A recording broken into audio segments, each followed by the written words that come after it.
نافرمان اولاد کو آگ کرنے کی شرعی حیثیت کیا ہے؟ محترم ناظرین کرام، انسان جب زندہ ہوتا ہے، تندرست اور صحت مند ہوتا ہے، تو جو کچھ اس کی ملکیت کے اندر ہوتا ہے نا، اسے اپنی مملوکہ چیز میں تصرف کرنے کا مکمل اختیار حاصل ہوتا ہے۔ اس کی تندرستی اور صحت کی حالت میں اس کی اولاد کا یا کسی بھی وارث کا کوئی حق نہیں ہوتا، اور جب انسان بیمار ہو جائے، موت کے آثار اس پر ظاہر ہو جائیں، مرنے کے قریب پہنچ جائے، تو پھر 1/3 سے زیادہ کا اختیار اس کا ختم ہو جاتا ہے۔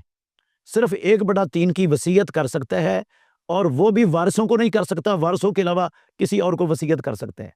اور جب انسان فوت ہو جاتا ہے تو پھر جو کچھ اس نے چھوڑا ہوا ہوتا ہے نا، ترکہ وراثت، اس سے مکمل طور پر بے اختیار ہو جاتا ہے، اس کا سارا اختیار اس سے ختم ہو جاتا ہے۔ پھر اس کے ترکہ میں، وراثت میں اللہ رب العالمین کا قانون چلتا ہے۔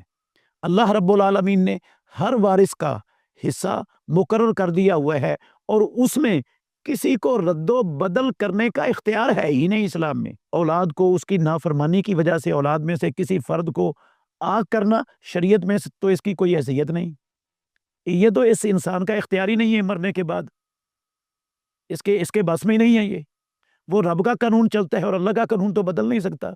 ہر ایک کا حصہ اللہ نے مقرر کر دیا، جو حصہ اس وارث کا ہے وہ اس کو ملنا ہے۔ اس کے مرنے کے بعد اس کی آگ کرنے کی کوئی حیثیت نہیں ہے شرعن، کوئی اس کا جو ہے نا وہ کوئی بنیاد ہی نہیں ہے اس کی شریعت کے اندر۔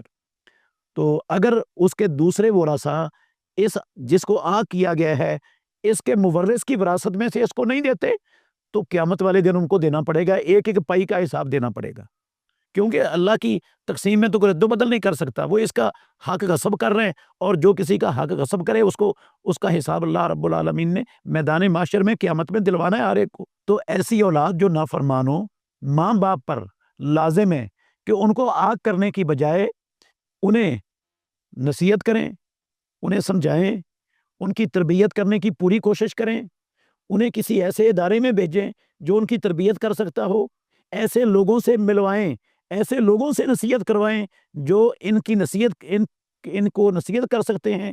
ممکن ہے یہ نافرمانی سے باز آ جائیں، یہ بہتر ہو جائیں، یہ اچھے ہو جائیں، ان کی اصلاح ہو جائے، یہ ممکن ہے۔ اور آگ کرنے سے تو وہ زیادہ سے زیادہ بگاڑ اور خرابی کی طرف چلے جائیں گے، فتنہ اور فساد بن جائیں گے معاشرے کے لیے۔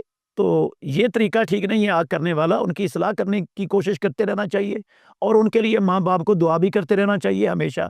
ماں باپ کی دعا اولاد کے حق میں زیادہ قبول ہوتی ہے۔ البتہ قانونی